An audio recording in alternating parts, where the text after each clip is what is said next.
Hello everyone, आज का हमारा टॉपिक है लॉ ऑफ केमिकल कॉम्बिनेशन। जैसा कि आप लोगों को पता है, हमारी प्रीवियस क्लासेस के अंदर हम लोग लॉ ऑफ केमिकल कॉम्बिनेशन को पढ़ चुके हैं। साथ ही लॉ ऑफ केमिकल कॉम्बिनेशन का इफेक्ट किस तरीके से डॉल्टन थ्योरी के ऊपर पड़ता है, इसको भी हम लोग स्टडी कर चुके हैं। इस बार हम लोग क्लास 11th के अंदर लॉ ऑफ केमिकल कॉम्बिनेशन में कुछ और लॉ को भी पढ़ने वाले हैं। साथ ही इन लॉ के ऊपर न्यूमेरिकल को किस तरीके से सॉल्व किया जाता है, इस बारे में भी हम लोग इस टाइम बात करेंगे। अगर हम लोग बात करते हैं हमारे फर्स्ट लॉ की, तो लॉ ऑफ कंजर्वेशन ऑफ मास, जो हम लोगों ने प्रीवियस क्लास में पढ़ा था, वो क्या था?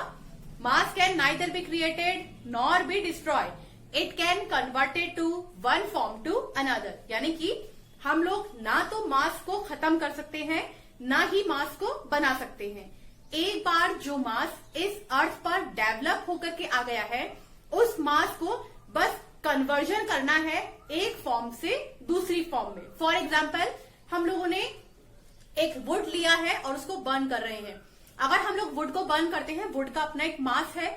आफ्टर बर्निंग वो वुड उस फॉर्म में नहीं रहेगा जिस फॉर्म में हमने बर्निंग स्टार्ट की थी।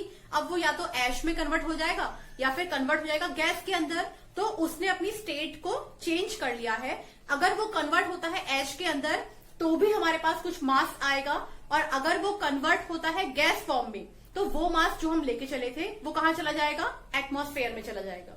तो ये थी हमारी बात लॉ ऑफ कंजर्वेशन ऑफ मास की। अब हम लोग 11th क्लास में किस तरीके से इसको अप्लाई करने वाले हैं हमारी केमिकल रिएक्शंस के अंदर, वो देखते हैं। सबसे पहले डेफिनेशन पढ़ेंगे। In all physical and chemical reaction, mass of reactant is always equal to the mass of product. यानी कि हम लोग क्या कह सकते हैं? A plus B. मैंने यहां पर एक जनरल रिएक्शन लिख दी है केमिस्ट्री की। यहां पर हम लोगों को पता है जो भी कंपोनेंट इस तरफ लिखा है वो है हमारा रिएक्टेंट, और जो भी कंपोनेंट इस तरफ लिखे हैं वो है हमारे प्रोडक्ट। तो according to law of mass action, according to conservation of mass, क्या बोलता है हमारा? Mass of A plus B. आप चाहे तो इसको mass of A plus mass of B लिख सकते हैं, इज इक्वल टू हो जाता है mass of C plus D। यानी कि mass of reactant is always equal to mass of the product. अब बात करते हैं इसके ऊपर न्यूमेरिकल किस तरीके से आएंगे। फॉर एग्जाम्पल, हम लोगों को एक जनरल रिएक्शन दी गई है, HCl react with NaOH to give NaCl plus H2O। इस तरीके की हम लोगों को एक केमिकल रिएक्शन दी जाएगी। वहां पर हमें कुछ कंपोनेंट का वेट गिवन करेंगे क्या है, और एक कंपोनेंट का वेट हमसे पूछ लिया जाएगा कि वो क्या है। फॉर एग्जांपल, हम लोगों को बोला है, हम लोगों ने HCl लिया है 10 ग्राम्स। हम लोगों को NaOH के लिए वेट फाइंड आउट करना है। NaCl का वेट दिया है 20 ग्राम्स एंड H2O का वेट दिया है 10 ग्राम्स। तो अगर हम लोग इसके ऊपर law of conservation of mass को लगाते हैं तो हमें क्या बोलेगा? Mass of reactant always equals to mass of product. तो हमने क्या करना है? 10 plus X is equals to 20 plus 10। Mass of reactant always equals to mass of product. 20 plus 10 कितना हो जाएगा? 30। 10 को वहां लेके जाएंगे, एक्स इक्वल्स टू 30 माइनस 10 कितना हो जाएगा? 20 ग्राम्स। तो हम लोग क्या बोल सकते हैं? यहाँ पर NaOH कितना प्रेजेंट है? 20 ग्राम प्रेजेंट है। तो एक ये तरीका है न्यूमेरिकल का। एक और टाइप हो सकता है, अगर हम लोगों को सभी कंपोनेंट का मास गिवन कर दिया जाए और बोला जाए कि आप ये प्रूफ कीजिए कि ये रिएक्शन जो गिवन है, जहां सबके वेट गिवन कर रखे हैं, ये law of conservation of mass को शो करता है। तो इसको शो भी हम लोग कैसे कर सकते हैं? हमें पता है according to law of conservation of mass क्या कहता है? Mass of reactant is always equals to mass of product. तो अगर मुझे प्रूफ करना है कि ये गिवन रिएक्शन जो है ये law of conservation of mass को प्रूफ कर रहा है, तो क्या होना चाहिए? लेफ्ट हैंड साइड का जो मास है वो हमेशा इक्वल होना चाहिए राइट हैंड साइड के मास के। तो देखते हैं यहाँ पर हम लोगों को गिवन क्या है? 10 प्लस 20। तो 10 plus 20 gram is equal to, क्या ये गिवन इक्वल हो पाएंगे? 20 प्लस 10 ग्राम। यहां ऐड करेंगे 10 प्लस 20 यानी कि 30 ग्राम इक्वल्स टू 20 प्लस 10 यानी कि 30 ग्राम। दोनों तरफ का मास सेम आ रहा है, तो हम लोग क्या बोल सकते हैं कि ये गिवन रिएक्शन, जहां पर हम लोगों को कंपोनेंट का मास गिवन किया था, ये reaction law of conservation of mass को प्रूफ करती है, फुलफिल करती है उसकी कंडीशंस को। अब बात करते हैं हमारे नेक्स्ट लॉ की। अगर हम लोग बात करते हैं हमारे नेक्स्ट लॉ की, नेक्स्ट लॉ है हमारा लॉ ऑफ डेफिनेट प्रपोर्शन। क्या बोलता है ये हमको? A pure chemical compound always consist of the same element combined together in a fixed proportion by weight. तो ये लॉ हम लोगों को बोलता है कि हम लोग डिफरेंट टाइप की रिएक्शंस के अंदर अगर सेम कंपोनेंट को बना रहे हैं, आप लोगों ने ध्यान रखना है वर्डिंग्स को, डिफरेंट टाइप की रिएक्शंस के अंदर अगर हम सेम ही कंपोनेंट को बना रहे हैं तो जो कंपाउंड हमारा डिफरेंट टाइप की रिएक्शन में फॉर्म हो रहा है उसका बाय वेट रेशियो हमेशा फिक्स रहता है। किस तरीके से? एग्जाम्पल देखते हैं। C+O2 गिव्स आउट CO2, या फिर हम लोग बोल सकते हैं NaHCO3 plus 2HCl gives out NaCl plus CO2 plus H2O, या फिर हम लोग बोल सकते हैं Na2CO3 plus 2HCl gives out 2NaCl plus CO2 plus H2O। Next हम लोग बात कर सकते हैं for example CaCO3 gives out thermal condition के अंदर CaO प्लस CO2। बहुत ध्यान से अगर आप लोग देखेंगे डिफरेंट टाइप की रिएक्शन है। ये बर्निंग ऑफ कार्बन है, ये सोडियम हाइड्रोजन कार्बोनेट की रिएक्शन विद हाइड्रोक्लोरिक एसिड है, ये रिएक्शन है सोडियम कार्बोनेट की हाइड्रोक्लोरिक एसिड के साथ, और ये थर्मल डिकम्पोजिशन रिएक्शन है हमारी कैल्शियम कार्बोनेट की। सारी रिएक्शन अलग अलग है। इन रिएक्शन के अंदर एक कंपोनेंट कॉमन है। क्या है वो? Carbon dioxide. अब हम लोग देखते हैं इन सारी ही रिएक्शन के अंदर कार्बन डाइऑक्साइड किस फॉर्म में बना है? CO2। सबसे पहले देखते हैं फॉर्मेशन किस तरीके से हुआ होगा। कार्बन ऑक्सीजन, कार्बन की वैलेंसी होती है +4, ऑक्सीजन की वैलेंसी होती है -2। अगर हम लोग यहाँ वैलेंसी को काट दें 2 2 जा 4, यहाँ पर वैलेंसी क्या बन जाएगी? ये बन जाएगा हमारा 2 और ये बन जाएगा हमारा 1। क्रॉस मल्टीप्लाई करेंगे क्या बन जाएगा कंपाउंड? CO2। हमें ये पता लग गया है कार्बन डाइऑक्साइड किस तरीके से फॉर्म हुआ है। अब देखते हैं बाय वेट ये कंपोनेंट कितना है। अगर हम लोग बात करते हैं कार्बन की, तो कार्बन का एटॉमिक नंबर होता है 6 एटॉमिक नंबर कार्बन का बाय वेट होता है 12।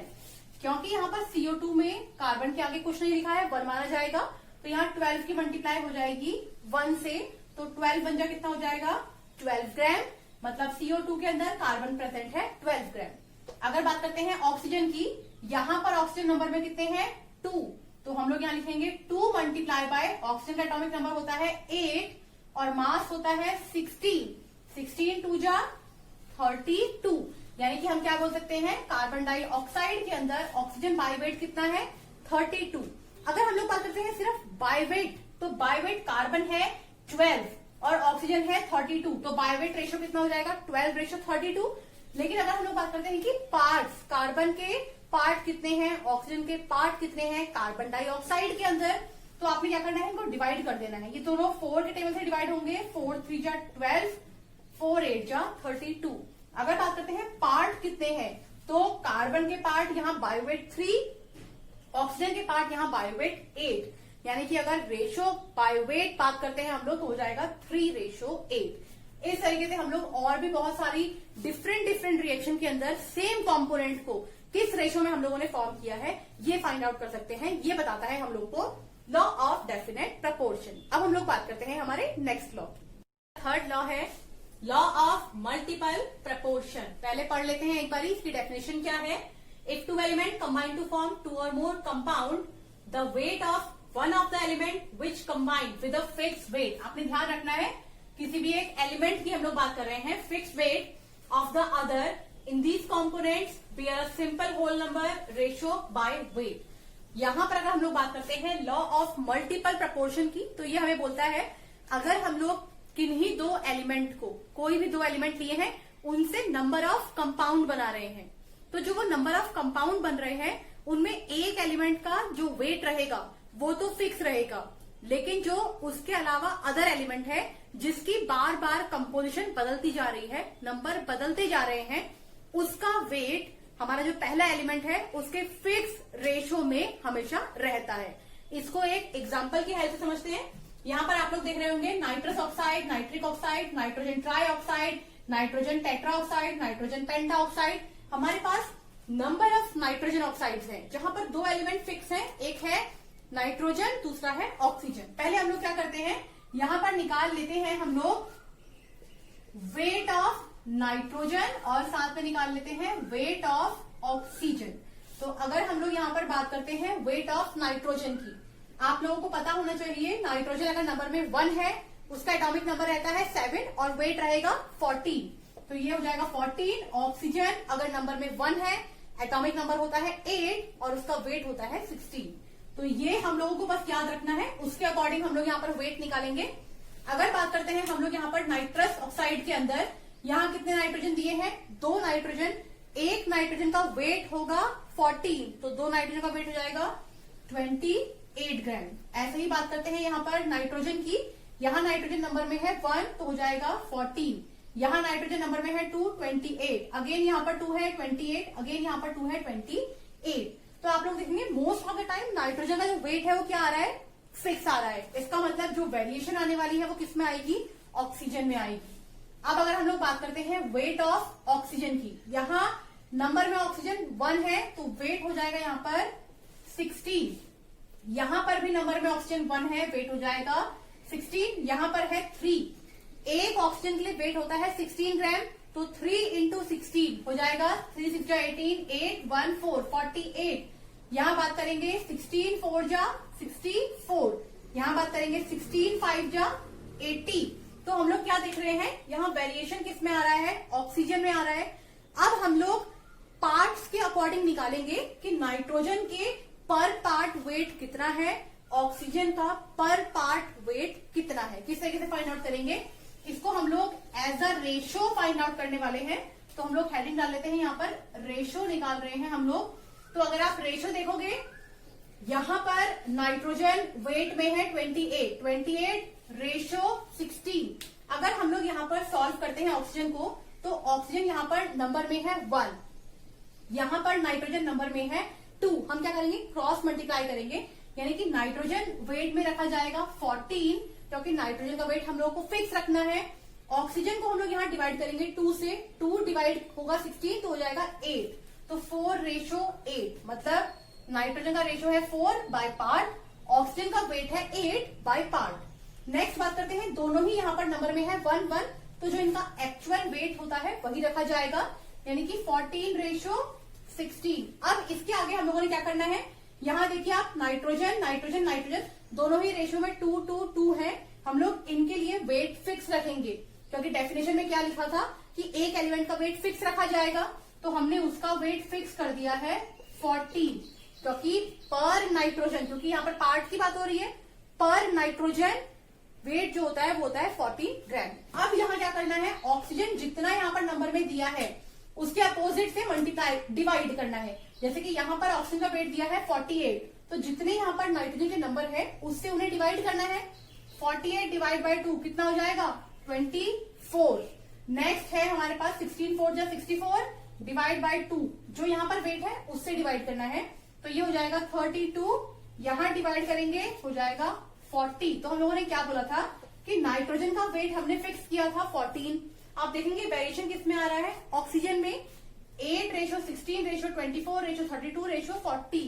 तो हम क्या बोल सकते हैं, ये सब 8 के डिविजिबल है, तो हम इसको अगर सबको 8 से बाय वेट 8 से डिवाइड कर देंगे तो क्या बन के आएगा, 1 ratio 2 ratio 3 ratio 4 ratio 5।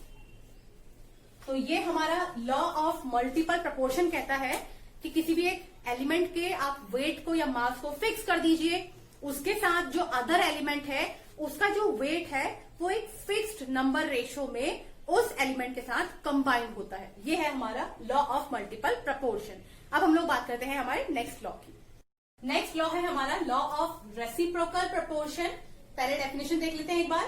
The ratio in which two element combine separately with a fixed weight of the third element is either the same or is a simple whole number multiple of the ratio in which these elements combine with each other. यानी कि हम लोग को law of reciprocal कहता है किन्हीं भी 3 element को, फॉर एग्जाम्पल हम लोगों ने यहाँ पर 3 एलिमेंट ले लिए हैं, कार्बन, ऑक्सीजन एंड हाइड्रोजन। इन किन्हीं भी 3 एलिमेंट के बीच में हम लोग जो कंपाउंड फॉर्म कर रहे हैं, इन्हीं 3 एलिमेंट के बीच में जो कंपाउंड फॉर्म कर रहे हैं, उन कंपाउंड का जो बायोवेट रेशियो आएगा वो हमेशा एक दूसरे का रेसिप्रोकल होगा। किस तरीके से? फॉर एग्जाम्पल कार्बन हाइड्रोजन, पहले फाइंड आउट करना है इनके बीच में कंपाउंड बनेगा क्या। तो कार्बन हाइड्रोजन, कार्बन की वैलेंसी 4 + 4, हाइड्रोजन की यहाँ पर -1। अगर हम लोग बात करते हैं यहाँ पर रिएक्शंस की, तो क्रॉस मल्टीप्लाई करेंगे C1H4, क्या बन जाएगा? CH4, यानी कि यहाँ पर कॉम्पोनेंट बनने वाला है CH4। नेक्स्ट बात करते हैं कार्बन ऑक्सीजन, कार्बन की वैलेंसी 4, ऑक्सीजन की वैलेंसी 2, यहां से इसको काटेंगे, ये बन जाएगा C1O2, कंपाउंड क्या बनेगा? CO2, हम यहां लिख देंगे वैलेंसी हो गई CO2। नेक्स्ट है hydrogen and oxygen, hydrogen oxygen, oxygen की वैलेंसी -2, हाइड्रोजन की वैलेंसी +1, क्रॉस मल्टीप्लाई करेंगे, क्या बनेगा? H2O, कंपाउंड बन गया H2O। ये हमने बना लिए हैं कंपाउंड। अब हम निकालेंगे बाय वेट कौन सा कंपाउंड किस नंबर में है। कार्बन का एटॉमिक नंबर होता है 6, मास है 12, रेशो हाइड्रोजन का मास होता है 1, नंबर में है 4, 4 बन जा 4। अगर रेशो यहां से निकालेंगे तो कितना निकल के आने वाला है? 3:1। तो हमें सिर्फ इसका रेशो याद रखना है, कितना आया है इसका रेशो? रेशो आया है 3:1। यहां बात करते हैं अगेन कार्बन 12, ऑक्सीजन यहां नंबर में है 2, ऑक्सीजन का वेट होता है 16, 16 2 जा 32, ये बन गया वेट में 32। 4 से डिवाइड करेंगे, 4 3 जा 12, 4 8 जा 32, रेशो बन के आएगा 3:8। यहां बात करेंगे हाइड्रोजन नंबर में है 2, रेशो ऑक्सीजन है 16, इसको काटेंगे हम लोग 1:8, तो फाइनल आंसर कितना आया हमारा?